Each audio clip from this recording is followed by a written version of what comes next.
একটু মনোযোগ দিয়ে শুনবেন। আল্লাহ ডাকদা বলে, রে বিষাক্ত সাপ, পাহাড়ের কোন জায়গায় ঘোরাফেরা করিস?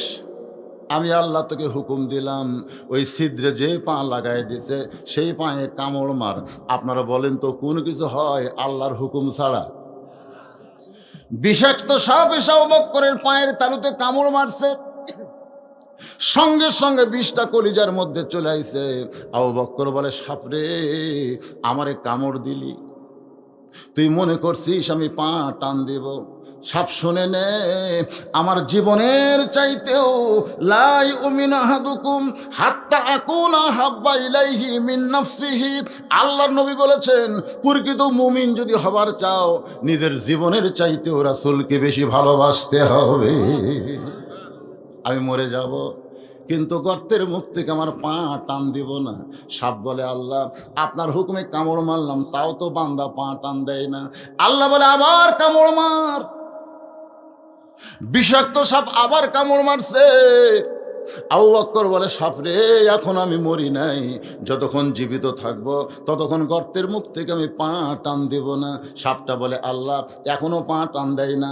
আল্লাহ বলে, আবার মার, আবার মার, আবার কামড় মার। কিতাবের মধ্যে আছে 5বার সাপটা কামড় মারছে। বিশ্বের যন্ত্রণায় আবু বকরের গোটা দেহ থর থর করে কাঁপতেছে।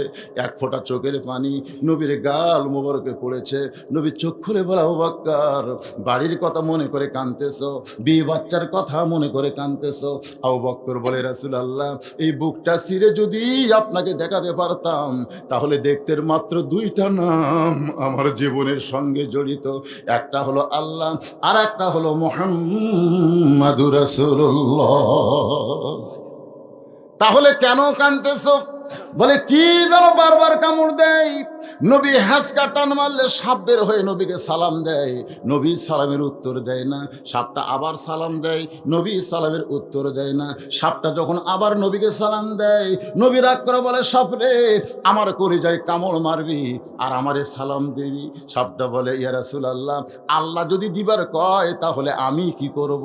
নবী রাখতে বলে, আল্লাহ আমার আবু বকর কি দোষ করলো যে তাকে সাপের কামড় দিয়ে পরীক্ষা করেন?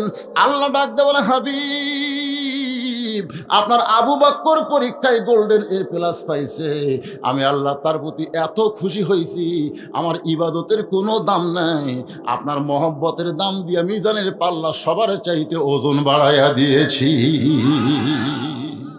সে আবু বকর মনে মনে ভাবতেছে, জুব্বা বুঝি আমি পাই।